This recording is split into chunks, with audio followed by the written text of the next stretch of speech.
Recording it is here.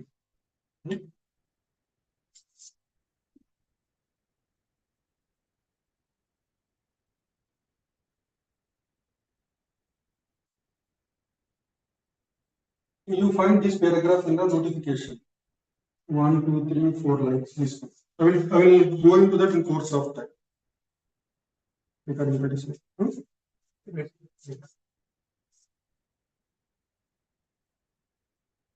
So before I go into the strategy for writing the general essay answer, let us see the importance of essay paper. So for you to know about that, you have been preparing for this exam for a very long time. So I expect that you know the highest scores in every paper so far. So when we start with essay paper, what is the highest score so far in the essay paper? Any idea? You must have worked on this by now. Unless you do that, how can you prioritize preparing your preparation for the mains exam? Make a guess. What is the highest in essay paper till now? 175. 175. So in the year 2017, in the 2017 mains exam, a girl by name Apurva Pandey, she got 175. And earlier, Gaurav Agarwal also got 175. When we were taking the exam, I said it was only for 200. Many of my friends have got 140. There is one IAS officer by name Ranganayak. He is now posted in Maharashtra. He is presently serving as health commissioner. So when essay was for 200 marks, he got 140. If it is 140 for 200, how much it is for 250? 175. So Apurva Pandey is not the first candidate to get 175. Even before, Ranganayak got 175. It is for 250. And I had one junior by name Satish. He also got 140. That year he wrote about impact of globalization on handicrafts. If it is 140 for 200, it means 175 for 250. There are many who got 175. So that's the highest limit which you can aim for in the essay paper. But all may not get 175. So even in the recent exam, in the mains exam, Harshita Goyal, she got around 140. 140, 150, 130, it's a very good score in the essay paper. Earlier, there are people who are getting 175, may not be possible for every candidate. But 130, 140, very much possible. If you do certain things right. That's essay. Then what about GS1? What has been the highest score till now? మీరు ఇవన్నీ work చేసి ఉండాలి ఇప్పటికే దేనికి ఎంత importance ఇవ్వాలనేది తెలియాలి అంటే ఇవన్నీ తెలిసి ఉండాలి మనకి. See, the problem is you should read for all the papers. But all the papers will not give you the same marks. Some papers are very scoring. If some papers are very scoring, you must give more time for these papers.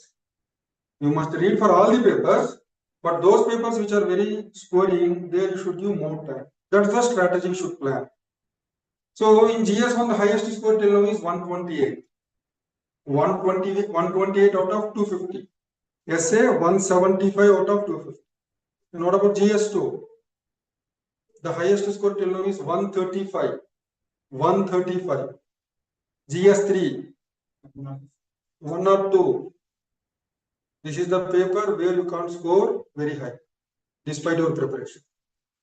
Ethics. What is the highest score? As far as I know, it is 162. 162. That's about the general studies. Essay 175, GS1 128, GS2 135, GS3 102, Ethics 162. Then take your optional. Toppers are getting around 320, highest, the ceiling limit. If it is a 320 for 500, average for 250 is 160. 160. So 160 per paper on an average. Now tell me which are the papers which are very scoring in the mains exam. First comes essay.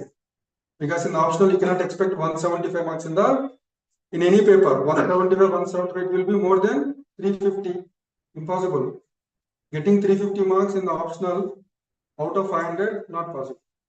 So among all the papers in the mains exam, essay highest priority should give because the highest limit is 170. Then ethics 162. Then your optional, our is 160, 160. Then comes GS2, GS2. Then comes GS1. And then comes GS3. So this shall be your priority. You must read all the subjects. But if you want to get an interview call, or if you want to get into a cream course like IAS and IPS, there are certain papers which the student should not neglect. You must work a lot on these papers. Essay, ethics, your option. After that, GS2. Then later on, GS1. So that's one thing which you should keep in mind. Okay.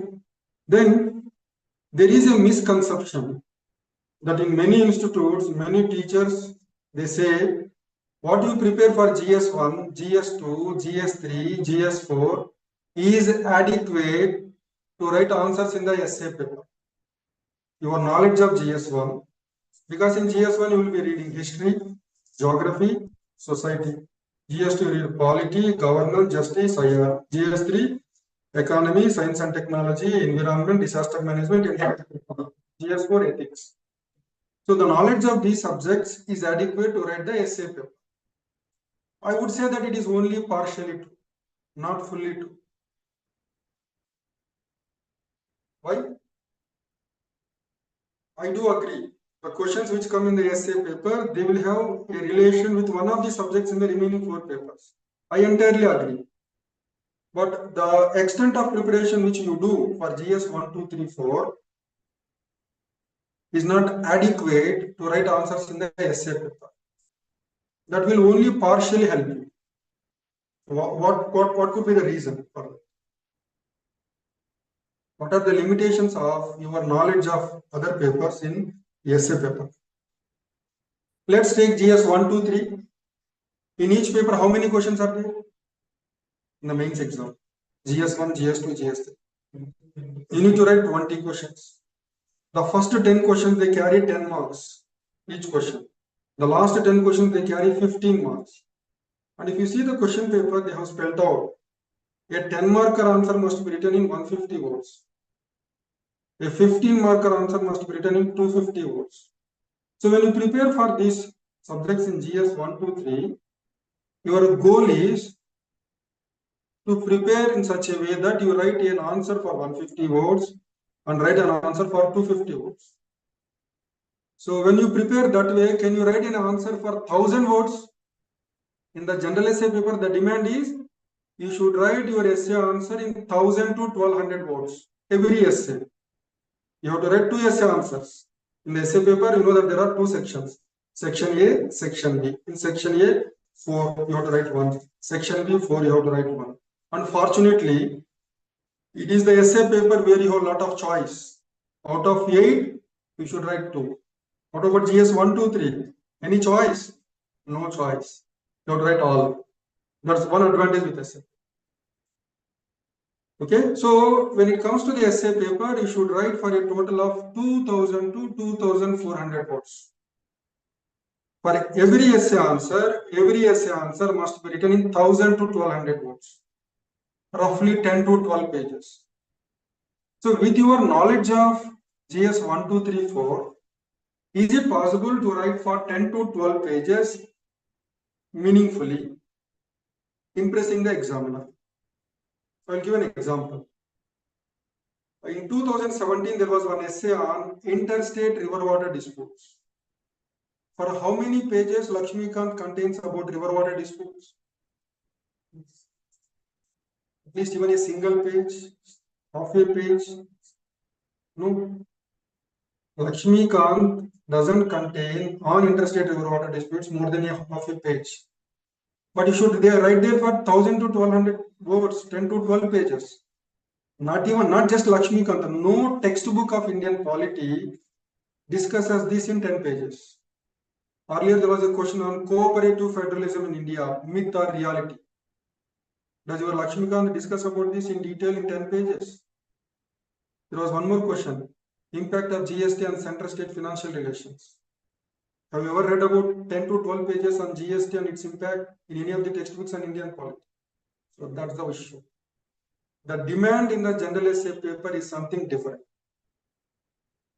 So in many institutes, next IS may be an exception. This is for the first time I am listening from the student that essay paper is given a lot of time. 150 classes means roughly 2.5 hours every class. So more than 100 hours. Take law excellence. They teach for a week. 2.5 means 15 hours. 1-5. Wajiran, they don't teach separately. They don't teach it as part of PCM. When essay paper is the paper which is very scoring, how can you expect high marks without spending time on that?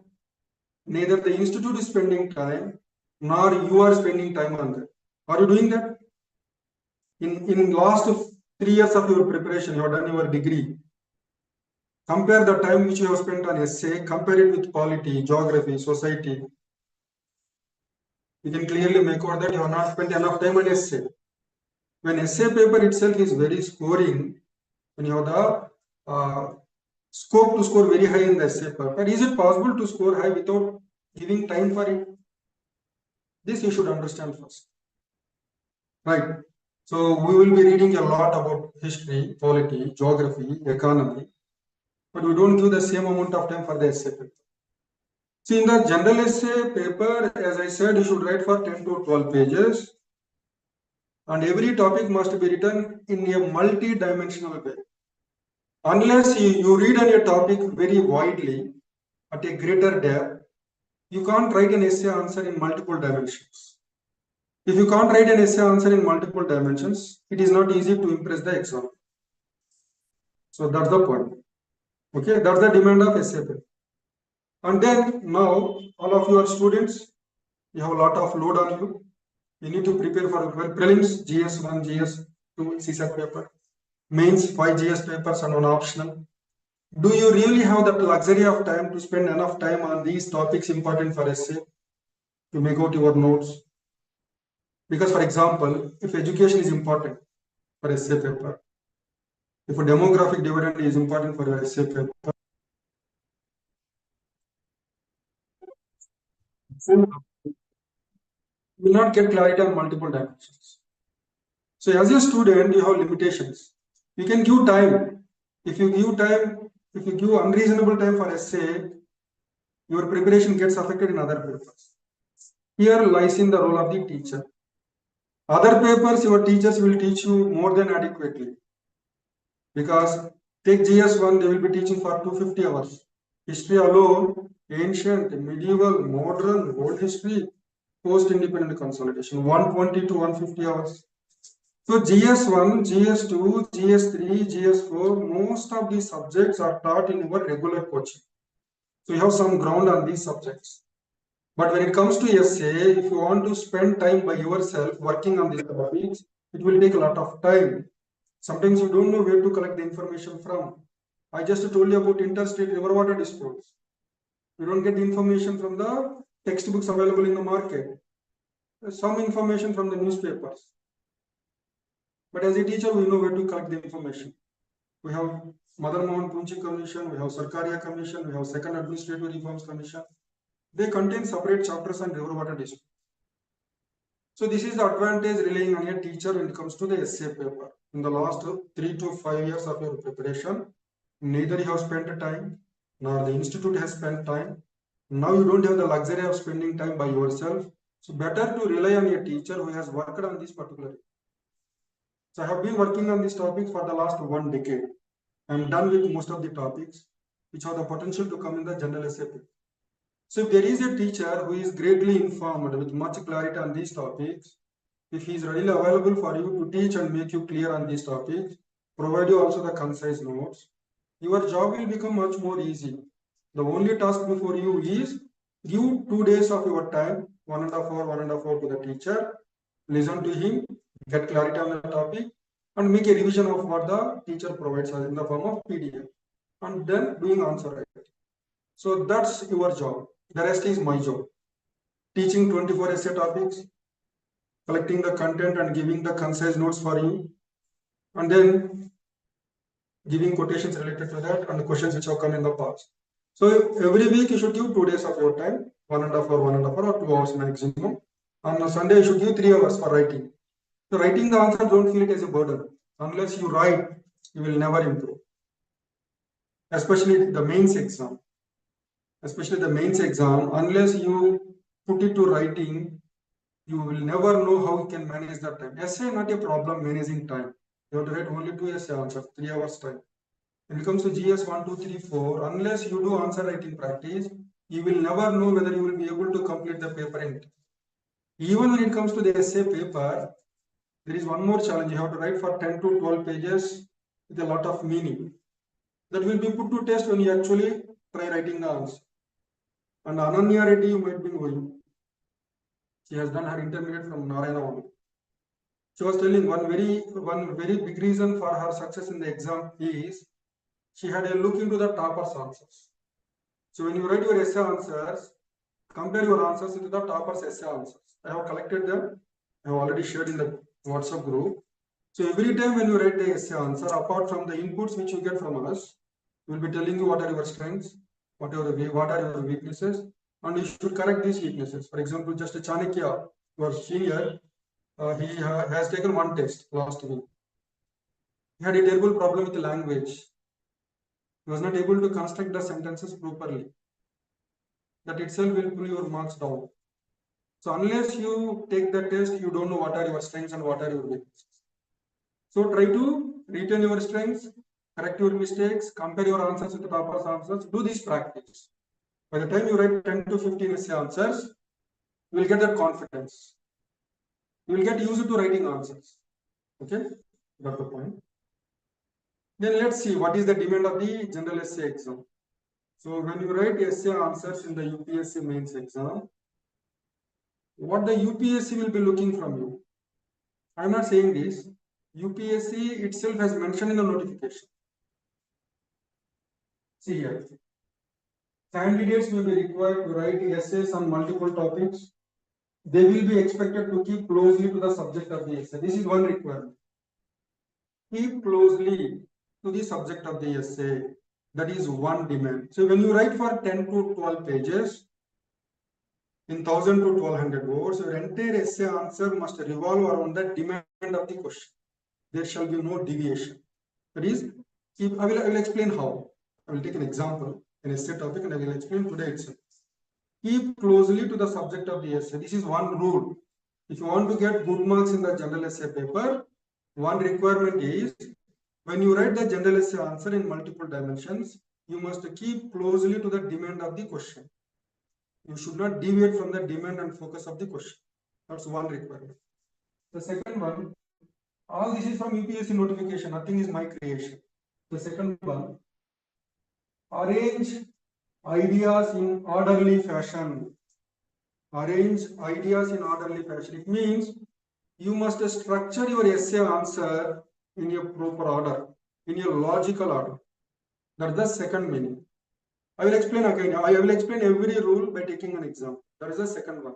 Arranging your ideas in an orderly fashion. Here I should tell you one more point. What is the time allotted for the essay paper? 3 hours. So for every essay answer, you will have 1.5 hours. So how much time you want to take for writing one essay answer? Actual writing. You want to write for the entire 1.5 hours? What should you do? Brainstorming. Question paper ఇవ్వగానే answer booklet లో రాయడం మొదలెట్టకూడదు. ఎందుకని? If that is a topic which you have already prepared for, you will have a mental frame. But that's not the questions are not coming that way. In general essay, most of the statements which are being asked are unexpected. So you have to think then and there. So don't jump writing answer immediately. In every section, there are 4 statements. Read the statements. One of the statements may be very close to your understanding. Pick that statement. Think about that statement. Whatever ideas you have on this particular statement, there are rough pages at the end. Put your ideas randomly in the rough sheet in terms of keywords. Then you give them an order. After you look at the ideas in the rough sheet, you may come up, this is the order in which these ideas are to be expanded. This is called thought framework. Even before you start writing your essay answer, try to spend 10 to 15 minutes, depending upon your requirement. A minimum of 10 minutes, maximum of 15 minutes. Thinking about that particular statement. Think about that statement and think how many different dimensions this topic can be split into. Write these dimensions in the form of keywords in the rough sheet. Give the numbers to these ideas. Which should come in the first, which should come in the middle, which should come in the last. Then start actual writing. Try to expand every idea into 2-3 paragraphs. This is called a thought framework. You must do it. Without doing thought framework, if you jump writing the essay answer, after you write for some time, you may miss the flow. And you cannot reverse that. You cannot correct that. Then that is a blunder. That is a disaster in the essay. So even if you know your topic, at least try to spend 5 to 10 minutes. Ideally 10 to 12 minutes, 10 to 15 minutes. Even before you start writing the answer, from every section, section A 10 to 15 minutes, section B 10 to 15 minutes. Think about the topic. Check out what do you know on the topic, what are your ideas on the topic, put them in the rough shape. And give these ideas a number based on a logical progression. Then each idea expand it into 1 or 2 paragraphs. So that's very important. Unless you do the thought framework, your essay answer will not be in an order. That is the second rule. Arrange ideas in orderly fashion. That is the second rule. Third rule. Write concisely. Write concisely. What do you mean by writing concisely? Especially when you write your introductions and conclusions. Can you take a page for introduction? Can you take 1 page for conclusion? No, you should never do that. Your introduction must contain 5-6 lines. Very small paragraph. Your conclusion must contain 4-5 lines. But these 4-5 lines must be very powerful paragraph. You must use words in such a way, though the paragraph is small, it must convey the entire essence of the essay topic. I will explain how. For example, if you are writing on, say, education, if the government tries to provide quality education with the right kind of skilling, there are certain advantages. What are the advantages? If you are educated and skilled, you can get employment. If you get employment, you can come out of poverty, you can come out of unemployment. If you are employed, you are more happy. It promotes peace and stability in the society. It strengthens democracy. It helps in achieving egalitarian society. These are the advantages. So you must sum up the essence. So if you are writing about significance of education, but the significance or conclusion or introduction, it must make use of certain keywords, giving a greater meaning, but you must do this within few lines. Writing concisely means don't take too many lines and too many words. Your ideas must be communicated in a minimum number of lines in minimum number of words. I will explain that in course of time. I will take a talk very briefly. That's the third rule. That's the third rule. For example, today we will take the example of demographic dividend. So at the end, if I want to conclude this topic, a greater focus on reaping demographic dividend. Reaping demographic dividend means taking advantage of demographic dividend. What is demographic dividend? To put it very simple, in India we have more number of people in the working age. That will help in rising economic growth. That will create wealth. That's the meaning.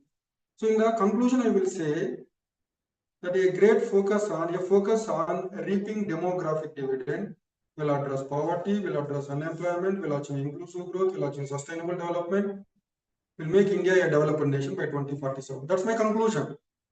But I made use of many keywords: inclusive growth, sustainable development. So that should be your conclusion. That's called writing concisely. Write for few lines, but write it in such a way that it gives a very great meaning. It gives a very great meaning. It impresses the examiner. Okay, that is the third rule. Writing concisely. The fourth rule. Credit will be given for Effective expression. Underline the word effective. Underline the word effective. What do you mean by effective? How do you make your essay answer effective? There are several ways. I will give an example. When Sakshi TV channel was launched, Rajshekar Reddy spoke for the first time. Then he was the chief minister. He was a very popular chief minister. There was a huge response from the crowd. He was followed by Dr. Jayaprakash Narayan of Lok Satta. He started his speech with a quotation. This is a quotation taken from second year's report. I will tell you the quotation. Man's capacity for justice makes democracy possible. Man's inclination to injustice makes democracy necessary. తెలుగులో చెప్పనా? మనిషిలో ఉన్న ధర్మ ప్రవృత్తి ప్రజాస్వామ్యాన్ని సాధ్యం చేస్తుంది. అదే మనిషిలో ఉన్న అధర్మ ప్రవృత్తి ప్రజాస్వామ్యాన్ని ఒక అవసరంగా చేస్తుంది. I will tell it with an example of India itself. We had a long battle with Britishers to gain independence, and after India got independence, India became a democracy. Why it became a democracy? When other countries in India's neighborhood became dictatorships, Myanmar, military regime, Bangladesh, same kind, Pakistan. When other countries in India's neighborhood slipped into dictatorships, why democracy sustained in India? Because the leaders of Indian national movement, they dreamt about a democratic constitution for independence. So these people have that mental capacity to think for the future of India, to create a democratic constitution. They have created a democratic constitution. So the wise people, the noble people who are part of national movement, they have this inherent capacity to think about democracy because they felt that's the best form of government which is available till then. That made them to write a constitution which is democratic. That has worked for the last 75 years. Then take one aberration in Indian democracy, 1975 to 77. Mrs. Indira Gandhi has declared internal emergency.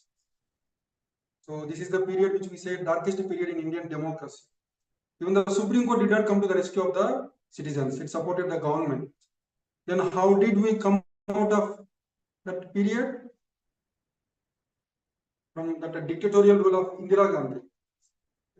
Elections. It's because of democracy only. So here Indira Gandhi had an inclination to become unjust. She had an inclination to be unjust. But how could we come out of this? Because we have democracy in India. That's the second meaning. Man's inclination to injustice makes democracy necessary. Take Myanmar. Aung San Suu Kyi was fighting for democracy, but there the military has taken over the administration of the country. So in this particular country, there is a track record of greater inclination to injustice. If there were to be strong democracy in Myanmar, Aung San Suu Kyi would have come back to power. That's the meaning of the statement. Man's capacity for justice makes democracy possible. All the leaders of the Indian national movement, they are people with a democratic personality. They felt that India will be safe if India had a democratic constitution. So man's capacity for justice makes democracy possible. Man's inclination to injustice makes democracy necessary. Unless you have democracy, you can't fight injustice among some people like Indira Gandhi. Don't know, maybe tomorrow Modi may also behave the same way. But we have the tool of democracy, free and fair elections. We can deal and fight this injustice. Okay? So the fourth statement is, the fourth requirement is right answers. Credit will be given for effective expression. So here the point is, when Jayaprakash Narayan started with a quotation, it attracted the audience. He was able to create an impact on the people there by giving this quotation. The same is the story with your essay answer also. When you start your essay answer, you can start with a quotation. When you end your essay answer, you can end with a quotation. As you write answer, when you progress writing essay answer, in every page you can have one quotation. This will reinforce your answer and will create an impact on the examiner. For example, You are writing on education in India. In the very first page, at the top, give the quotation of one great personality.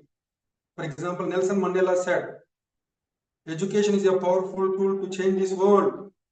Swami Vivekananda said, we want that kind of education by which character is formed, strength of mind is increased, intellect is expanded, and one stands on his own feet. So if you use quotations like this, it will impress upon the exam. So if you want to make your essay answer effective, there are multiple ways. One is using quotations, right? Effective. How to make the answer effective? In the first one, using quotations. The second one, you can link it to current affairs.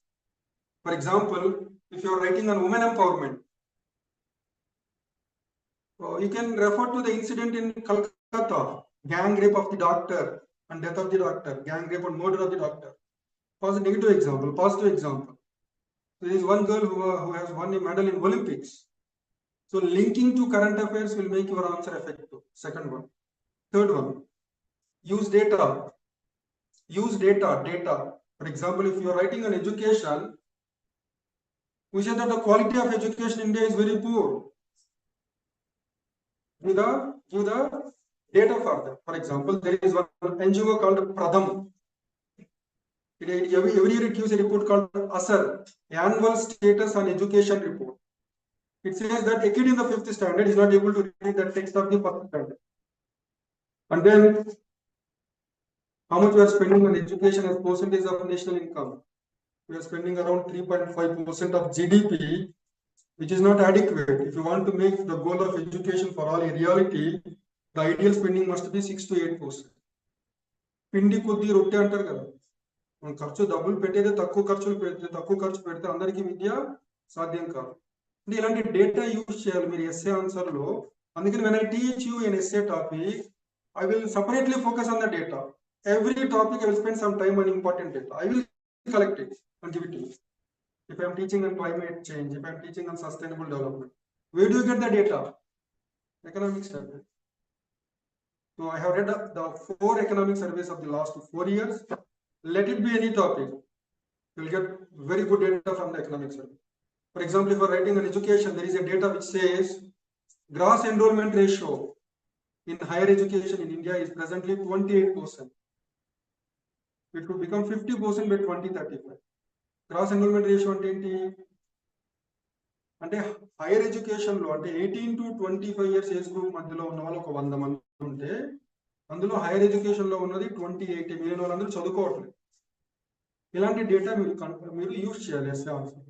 The first one is use quotations, link to current affairs, make use of data.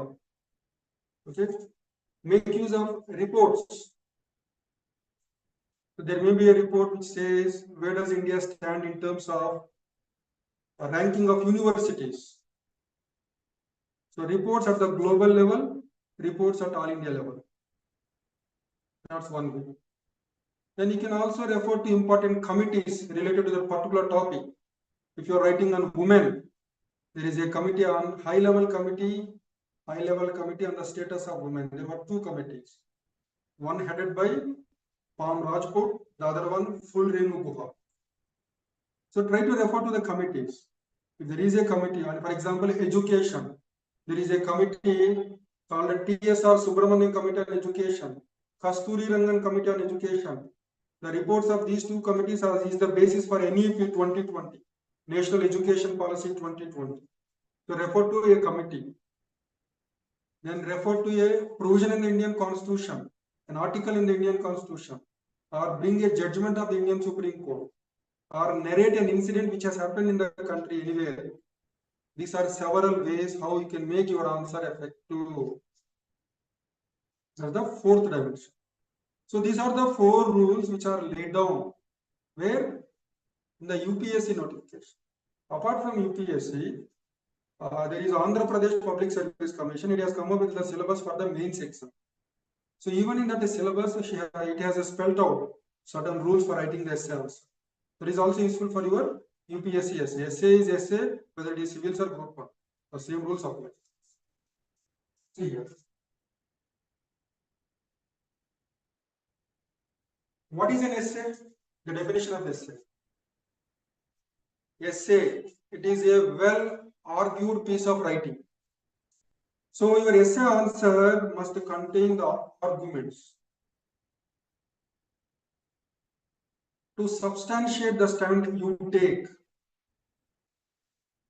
Is UPSC bothered that you should take only a particular stand? For example, take one nation, one election, simultaneous elections. There was one bill pending with Parliament, 129th Constitutional Amendment Bill. It is pending with Parliament. That's a big reform. I am against one nation, one election. Seriously, I am against the idea of one nation, one election. I would say that it is anti-federal. It is against federalism. It is against parliamentary democracy. You may be in favor of that reform. UPSC is not bothered. But you must substantiate your stand. If I say that it is anti-federal and against parliamentary democracy, I must give reasoned arguments in favor of my stand. If you support the reform, you must be in a position to argue sensibly in favor of your stand. So this is very important in the essay answer. Your ability to argue. Your ability to argue for your stand. Sometimes in the exam, in the general essay paper, some statements, some questions may compel you to take a stand on a particular issue. If you take a stand on a particular issue, you should justify your stand. How well you justify your stand is very important. That is what is tested. So this is one more rule.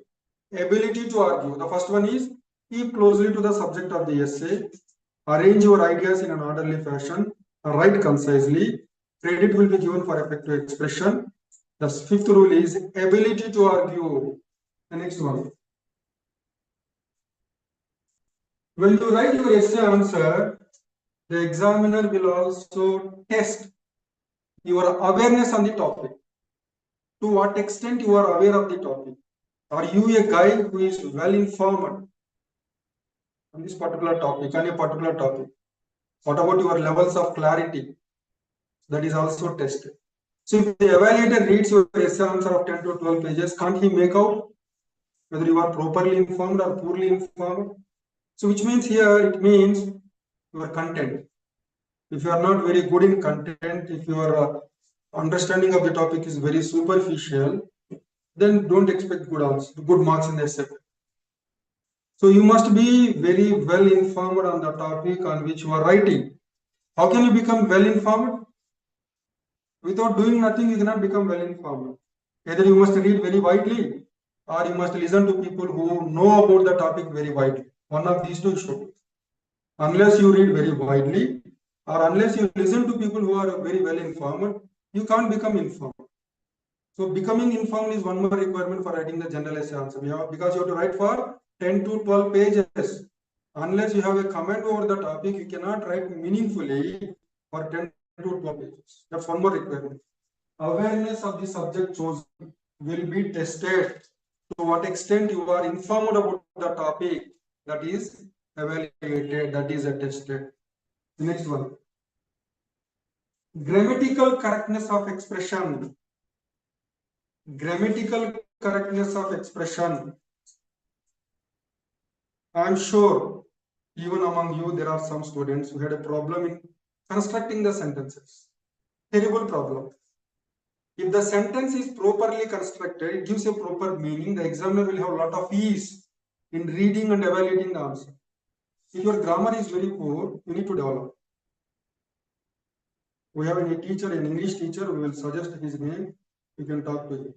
You can learn it by yourself. If you read the newspaper on daily basis, properly observe how the sentences are being constructed, you can learn by yourself. In most cases, we don't do that. See, language is the biggest vehicle through which you communicate to the examiner. It's not just in the essay paper. Your language skills, they matter in every paper. All the 5 papers in the general studies and also your optional. If you are poor in English, you must know. If you are not in a position to construct a sentence properly, giving a proper meaning, then the examiner will have a lot of difficulty in correcting your answer and getting the meaning out of it. So language also matters. That is the meaning of grammatical correctness. And last one, originality of thought and expression. Originality of thought and expression. Originality of thought and expression. What do you mean by this? So when you write the essay answer, the examiner wants to see your personality. See, so that's why you need to reflect upon your personality. So when you are writing on women empowerment, what kind of person you are? Are you a person with a patriarchal mindset? Are you a person who is having that liberal outlook? So when you write your essay answer, wherever it is possible, you must reflect upon your personality, which means you must bring in your ideas, your thoughts on the topic. What if you are a conservative? Nothing can be done. That gets reflected in the answer. Don't expect high scores. So that which means you should develop a pleasant personality with a broader outlook from now on. That is what is required for these kinds of exams. Okay, that is called originality of thought and expression. Especially when you conclude your answer, it must reflect upon your personality. Are you a person looking for a solution to the problem? Are you a pessimist finding fault with everything and ending up without any solution? అంటే మన చుట్టూ చాలా మంది రాజకీయం పాడైపోయింది. We criticize many things. We end there. We don't give any solution for that. We are not a constructive critic then. Take Jayaprakash Narayan. He severely criticizes many things, but he comes up with elegant solutions for every problem. సమస్యలు ఉన్నాయి, పరిష్కారాలు కూడా మీరు చూపగలగాలి. So సమస్యల్ని విమర్శించి ముగించకూడదు. సమస్యలను విమర్శించి వాటిని ఎలా అధిగమించాలో కూడా మీరు చెప్పాలి. అక్కడ మీ పర్సనాలిటీ రిఫ్లెక్ట్ అవ్వాలి. Yes, there is a terrible problem, but there are ways how we can come out of this. ఇక్కడ మీ పర్సనాలిటీ రిఫ్లెక్ట్ అవుతుంది. So your a person with optimism, your a person with constructive criticism. So అది కూడా ఎక్కడో చోట మీరు ఆన్సర్లో మీ పర్సనాలిటీ రిఫ్లెక్ట్ అవ్వాలి. So here is a guy who can troubleshoot many things. Here is a guy who is optimistic and who can find solutions to problems. In the real society, there are many problems. As a civil servant, you should find solutions for these problems. Everybody finds faults with the existing society, but government doesn't want such people. They want people who can find solutions to these problems. So that's why when you write the general essay answer, your personality must get reflected in the essay answer. So for this, you should write what do you think on the topic. What are your ideas on the topic? So originality of thought and expression is also one angle which the examiner looks from. Especially when you conclude your answers, there you will have an opportunity to reflect upon your person. You should appear to the examiner as if you are liberal-minded, optimistic, trying to find solutions for problems, something like that. Not just in the conclusion, at least in the conclusion, reflect upon your person. But wherever it is possible, I said essay is all about ability to argue. When you argue for a particular issue, then your personality gets reflected. That's an opportunity for you. So these are the basic rules. Okay. So let me take a topic to explain all these rules. So this is the topic which I will be teaching you on Monday.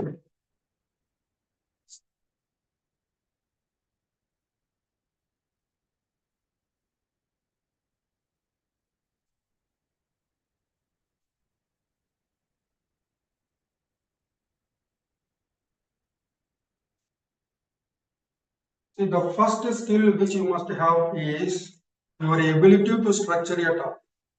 See, remember, in the UPSC exam in the last 6 to 7 years, essay questions are not straight. They are more indirect. So, for example, earlier there was a question, there was a statement in the UPSC. If a development is not engendered, it is endangered. In the very first look, we may feel that this is a philosophical statement and we need to write a philosophical answer. Not true. The statement is all about gender equal development. Gender equal development. If development is not engendered means if there is no gender equal development, then there will be no development. Development will suffer. Why? Women account for 50% of the total population. If you deny them equal opportunities, then 50% of the potential of India get and remains unfulfilled. Once you have understood that the statement is about women empowerment, you can write about women empowerment. To make an analysis of the statement, tell the examiner that this statement is something to do with the idea of gender equal development, women empowerment, and start structuring your essays. So, for example, Mother Earth has enough to meet the needs of the people, but not the greed. This is a famous quotation of Mahatma Gandhi. Such statements can come in your answer. After reading this quotation, you must conclude that this statement is about sustainable development. Mother Earth has enough to meet the needs of the people, but not the greed. In 2024 November, there was one more question. Forests precede civilizations. Deserts follow them. Which means when man has not mastered science and technology, the natural environment was in pristine shape. Take for example Vedic period, early Vedic, later Vedic period. It is in the later Vedic period, 1000 to 600 BC, where man has invented iron technology. So by using iron technology, he started making all the tools to cut the forest and clear the forest. So before man has built a civilization, he was living in the natural environment as a food gatherer and wanderer. So that's the period where he didn't pose any threat to natural environment. When man has built his civilizations, when he has mastered science and technology, his ability to interfere with the natural environment increased manyfold. That led to unsustainable ways of development. That is also about how the development now is unsustainable, how to make it sustainable. Once you make out that this is about unsustainable development, then you can structuring the answer is more easy. So understanding the statement, drawing a conclusion from the statement will lead you sometimes to a static topic. Later on, you should structure the topic. Then take this topic, demographic dividend in India. If a statement comes in the UPSC general essay, whose understanding leads to the conclusion that it's about population and demography, then you can structure this topic in the following manner. And let me explain you how you should write an introduction to the essay answer. This I didn't focus upon. Essay answer. Introduction to the essay answer. See, there are several ways, but I will tell you what I have done. I said in 2010, 2011, my score was 120, 121 out of 200, which is 150 out of 200. One way of introducing the essay answer is telling the examiner why it has been in the news. Telling the examiner why a particular topic has been in the news. For example, if you are writing about women empowerment, we all know that in 2023 there was an important amendment, 106th Amendment, reserving 1/3 of the seats in the Lok Sabha and the Legislative Assembly for women. So you can start your essay answer that in the recent past, there was an amendment to the Constitution of India reserving 1/3 of the seats to women in Lok Sabha and the Legislative Assemblies. This is the context in which women empowerment in India needs a closer examination. That's how you can start. So you can tell the examiner why a particular topic has been in the news. For example, if you are writing on climate change and climate justice, refer to the conference COP29 which happened in Azerbaijan, Baku. There they have decided upon providing $300 billion of funding to developing countries by 2035. You can start with that. If you are writing on sustainable development, so on June 24, 2025, there was a report, Sustainable Development Report, which says all the 17 sustainable development goals are out of track. They may not be achieved by 2030. So in this context, the issue of sustainable development needs a closer examination. So that's one way of introducing your essay answer. You tell the examiner why that particular topic has been in the news. That's one way. There is yet another way. Some students, they start with a narration.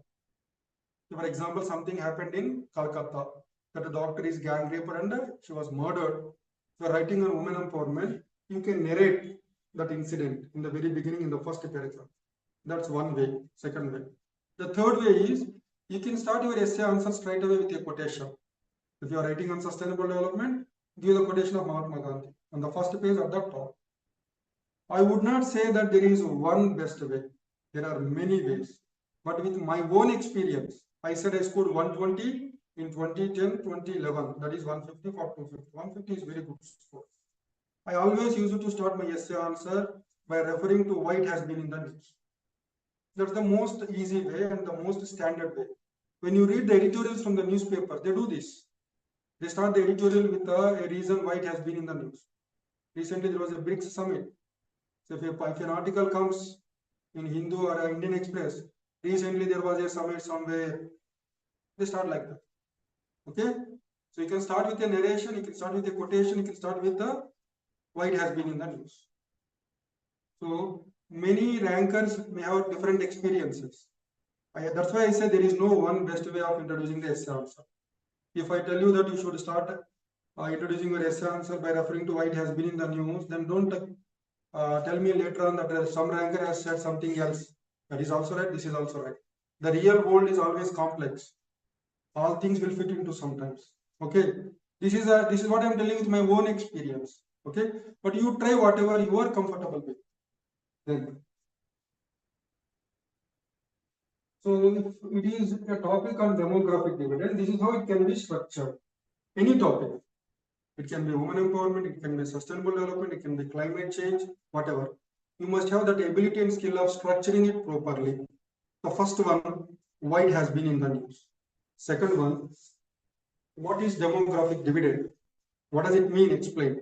Then, what is the significance of taking advantage of demographic dividend? What will happen if you don't take advantage of demographic dividend? So that is the third dimension, significance.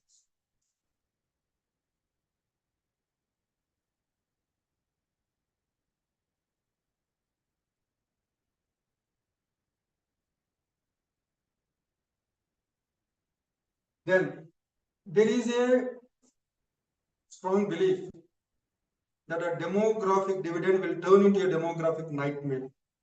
Demographic population, we feel that it will be an asset for India. If we don't do certain things, it will turn into a disaster. Unless we provide quality health, quality education, right kind of skilling. If you don't do these three things, demography, which is an asset, which may be an asset, will become a liability, burden. So what are the challenges in reaping demographic dividend? What are the challenges in taking advantage of young population? There are many, many challenges which are very real. So we are spending very little on health. How much we are spending? We are spending around 1.5%. Ideal requirement is 3 to 4% of GDP. How much we are spending on education? 3.5%. Ideal requirement 6 to 8%. Unless we spend that money, we can't improve the quality of health and quality of education. Like this, there are a number of problems. Quality of infrastructure, there is a lot which need to improve. Skills, there is rise of educated unemployment. The more educated people are finding it difficult to get employed because they simply don't have the skills which are required in the job market. So like this, there are certain challenges. Unless these challenges are addressed, we cannot take advantage of population. So what are the challenges of reaping demographic dividend, taking advantage of demographic dividend? 1, 2, 3, 4, 5, 6. Explain each one of them. Then what is being done to reap demographic dividend? We started with a number of initiatives. Like we have National Health Policy 2017, speaking about universal health coverage. We have National Education Policy 2020. For skill promotion, we have National Policy on Skill Development and Entrepreneurship 2015. To improve infrastructure, we have PM Gati Shakti Master Plan, National Infrastructure Pipeline, National Highways Development Program. Then for civil aviation, we have Uday Desh Kaam Nagarik scheme is there, Udan scheme is there, like that. Okay? What is being done to reap demographic dividend, to take advantage of demographic dividend? Then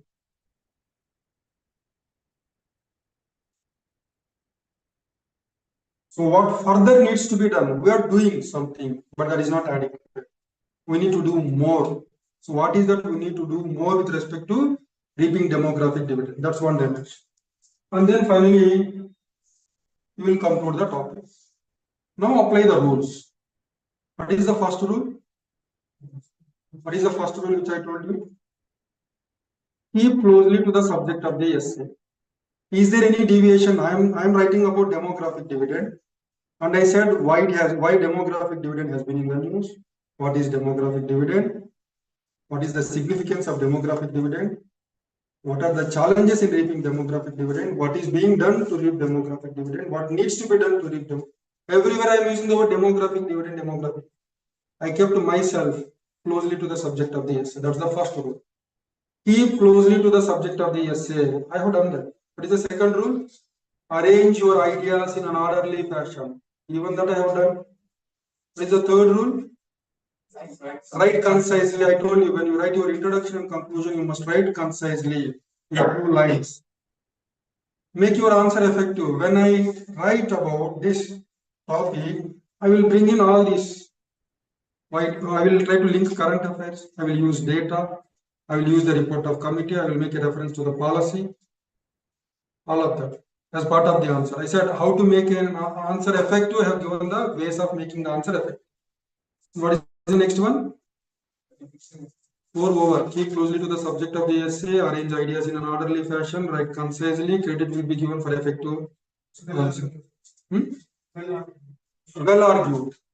So when you write this answer in multiple dimensions, you must have that ability to argue for your study. The next one. Awareness. I am fully aware of this topic. That's why I am in a position to structure it in a proper way. So if you are in a position to structure it in a proper way, it means that you are aware of the topic. Okay, these are the rules. But remember, I have seen some of the toppers' answers in the recent past. Nobody has given subheadings. That doesn't mean that giving subheadings is a sin or crime. I have given subheadings. When I wrote my essay answer in 2010-11, there are certain advantages of giving subheadings. And I told you, and I'm telling you, give your subheadings in the form of a question. This will draw the attention of the examiner. I have done it in 2010 and 11. Every subheading in the form of a question. Why it has been in the news? What is demographic dividend? What is its significance? What are the challenges in every subheading in the form of a question? If you do this, it will draw the attention of the examiner. Even when I teach you class, if I ask you questions and then answer it, you can take more interest. When I'm teaching you a particular topic, every time when I teach you, if I raise relevant questions, and if I make you think on them, then later on if I answer these questions, your understanding will improve much better. So when you write the general essay answer, if you have the ability, try to give the subheadings. And give these subheadings in the form of questions. Can be done. But in the recent past, I have seen many of the toppers of answers. None of them have given subheadings. But you can take advantage by giving subheadings. Sometimes, say for example, if there is an evaluator, he doesn't want to read every line and every word of yours.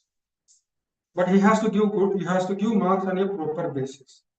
If you want to reduce the load on the examiner, if you properly structure the essay topic, merely by looking at the subheadings, he can come to a conclusion whether you are properly informed or not, without much burden. That is appreciated. Don't compel the examiner to read every word and every line. Make it easy for him to appreciate your answer. How do you do that? Structure it. Give subheadings. Just by merely looking at these subheadings, can't you conclude that this topic is done in a better way? I have raised it. Irrelevant questions in an order, and if you answer them, the topic is very totally done. So that's the advantage. You can use subheadings, especially for content-based topics. If it is purely a philosophical essay, then you can ignore giving subheadings. But if it is possible, if you can do that, better to give the subheadings. What is the advantage? If you give the subheadings, the burden on the examiner will be very little. If you have properly given subheadings in an order, the examiner can easily make out whether the student is properly informed or not, whether the student had the comment on the topic or not. So that's about the strategy for writing the general essay answer. These are the rules. So as I said, on coming Monday, this is Friday, on Monday, Tuesday in the evening we'll have class, 5:30 to 7:30. I will be covering 3 topics: demographic dividend, inclusive growth, jobless economic growth. These 3 are big things for India for the next 20 to 30 years. The reason why I work on some quotations is they get reflected in your answer. They get reflected in your exam. If we work on quotations on all possible topics which can come in the essay paper, I'm targeting some 500 quotes. I have already done that. If you understand these quotations, even before you take the final exam, work on these quotations, one of these will get reflected. For example, be the change you want to see in the world. That is a quotation of Gandhi. It has already come in the essay. There is one quotation of Martin Luther King, poverty anywhere is threat to prosperity everywhere. Famous quotes of Martin Luther, Nelson Mandela, Ambedkar, Gandhi. Work on them. They get reflected in the exam. So if you do this work early in advance, in the exam, if you find a statement, the same statement or a statement resembling the statement, it is easy for you to make out answer. So that's the reason why we spend a lot of time on working on quotations. Okay, so that's how our approach will be. So you try to collect the general essay books I have with me. That book was written for Telangana Group 1. It mostly contains the content-based essays, but in course of time when I teach you, I will be covering many philosophical essays also. But this will serve as a base for your preparation for. And remember, whatever you prepare for general essay, it overlaps with all your GS papers. So this knowledge of your essay will be useful for in our all three papers. 1, 2, 3, 4 also. I have heard a video which Shakti Dubey was speaking about. Even in ethics paper, they make liberal use of quotations. Those related to ethics, morality, honesty, probity. Some of them they overlap with our essay quotations. So, and remember, giving quotations will give you a good marks not just in the essay, my dear. If you are writing a polity answer, if possible, give 1 or 2 quotations at the beginning, at the end, if you have the skill. Do this for every paper. Your scores will increase very high. But you must have that ability of giving relevant quotations, not for the name of, for the sake of giving quotations. Wherever you can remember and get some quotations relevant to the answer, you can use them. Wherever you are, you use them, you will get high marks. Not just optional, not just essay. You can use these quotations in every paper, including your optional. That will increase your scores. Take it for granted. Write once, we'll get to it. Okay, so that's it for today. You come back on Monday and Tuesday. We'll spend some time on the previous year's questions, some important codes related to